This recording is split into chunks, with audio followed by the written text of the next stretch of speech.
ಇನ್ನೊಂದ್ಸಲಿ coffee ಕುಡಿಬಾರ್ದು ಅನ್ನಿಸ್ಬಿಡ್ತು. Hi, hello, ನಮಸ್ಕಾರ. ಎಲ್ಲರೂ ಹೇಗಿದ್ದೀರಾ? ಸೊ ಇವತ್ತು ನನ್ನ ಮಗಳದು 6 ಮಂತ್ ವ್ಯಾಕ್ಸಿನೇಷನ್ ಇತ್ತು ಅಂತ ನಾವು ಹೋಗ್ತಾ ಇದ್ದೀವಿ ಹಾಸ್ಪಿಟಲ್ಗೆ.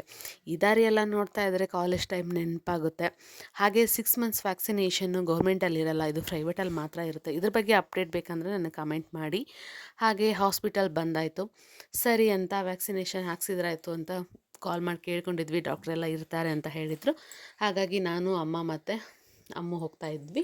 ಹಾಗೆ ಬಾಬಾ ಕಂಡ್ರು, ಬಾವಾಗ ನಮಸ್ಕಾರ ಹಾಕ್ಕೊಂಡು ಫಿಶ್ ಟ್ಯಾಂಕ್ ಕಾಣ್ತು. ಫಿಶ್ನೆಲ್ಲ ಮಾತಾಡಿಸ್ಬಿಟ್ಟು ಹೇಗಿದ್ದೀರಾ, ಏನು ಸಮಾಚಾರ ಅಂತ ಕೇಳಿ ಹಾಗೆ ಒಂದು ಕ್ಲಿಪ್ ತೊಗೊಂಡೆ. ಇನ್ನು ಕನ್ಸ್ಟ್ರಕ್ಷನ್ ಮಾಡ್ತಾ ಇದ್ದಾರೆ. ಹಾಸ್ಪಿಟಲ್ ಕೂಡ ತುಂಬ ಚೆನ್ನಾಗಿದೆ, ಡಾಕ್ಟ್ರು ಕೂಡ ತುಂಬ ಫ್ರೆಂಡ್ಲಿ ಆಗಿದ್ದಾರೆ. ಹಾಗೆಯೇ ಸಿಸ್ಟರ್ ಬಂದುಬಿಟ್ಟು ಟೆಂಪ್ರೇಚರ್ ಚೆಕ್ ಮಾಡಿದರು. ಸರಿ ಅಂತ ನಾನು ಇಂಜೆಕ್ಷನ್ ತರಕ್ಕೆ ಹೋದೆ. ನನ್ನೆರಡು ನನಗೆ ಅನಿಸಿದ್ದೊಂದೇ, ಹೂ ಥರ ಇದ್ದಳು ಹೂಕೋಸು ಆಗಿಬಿಟ್ಟಿದ್ದೀನಿ ಅಂತ. ಅದಕ್ಕೆ ಕಾರಣ ಇವಳೇನೆ. ಸರಿ ಅಂತ ಒಳಗಡೆ ಇಂಜೆಕ್ಷನ್ ಮಾಡ್ತಾಯಿದ್ರು. ನನಗೆ ನೋಡೋಕ್ಕಂತೂ ಆಗಲಿಲ್ಲ. ನಾನು ಆಚೆ ಕಡೆ ಬಂದುಬಿಟ್ಟೆ.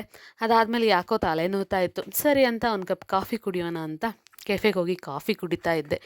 ಅಪ್ಪ, ಕಾಫಿಯಲ್ಲಿ ಶುಗರ್ ಇಲ್ಲ ಅಂತ ಶುಗರ್ ಕೊಟ್ಟರು. ಸರಿ ಅಂತ ಸ್ವಲ್ಪ ಹಾಕ್ಕೊಂಡೆ. ಯಾಕೋ ಸಮಾಧಾನ ಆಗಲಿಲ್ಲ ಅಂತ ಇನ್ನೂ ಸ್ವಲ್ಪ ಹಾಕ್ಕೊಂಡೆ. ಇನ್ನೂ ಸ್ವಲ್ಪ ಹಾಕ್ಕೊಂಡ್ಮೇಲೇ ಕುಡಿದ ಮೇಲೇ ಗೊತ್ತಾಯಿತು ಇದು ಕಾಫಿ ಅಲ್ಲ, ಯಾವುದೋ ಕಷಾಯದ ಥರ ಇದೆ ಅಂತ. ಎಷ್ಟು ಅಳ್ಳಾಡ್ಸಿದ್ರು ಮೇಲ್ಗಡೆ ಗುರು ಮಾತ್ರ ಕಾಣ್ತಾಯಿತ್ತು. ಸರಿ, ಯಾಕೆ ವೇಸ್ಟ್ ಮಾಡೋದು ಅಂತ ಕುಡಿದೆ. ವ್ಯಾಕ್ಸಿನೇಷನ್ ಆಯ್ತಲ್ಲ, ಇನ್ನು ಮನೆ ಕಡೆ ಹೊರಡೋಣ ಅನ್ನೋಷ್ಟರಲ್ಲಿ ಫ್ರೂಟ್ಸ್ ಕಾಣ್ತು. ಸರಿ ಅಂತ ಫ್ರೂಟ್ಸ್ ತೊಗೊಂಡೆ. ಊರಿಗೆ ಹೋಗೋ ಅಷ್ಟರಲ್ಲಿ ನೆನಪಾಗಿದ್ದಷ್ಟೇ, ನಮ್ಮ ಹಳ್ಳಿಯೂರ ನಮಗೆ ಪಾಡ ಯಾತಕವ ಹುಬ್ಬಳ್ಳಿ ಧಾರವಾಡ ಅಂತ. ಈ ಮಿನಿ ವ್ಲಾಗ್ ಇಷ್ಟ ಆದರೆ ಸಬ್ಸ್ಕ್ರೈಬ್ ಮಾಡಿ.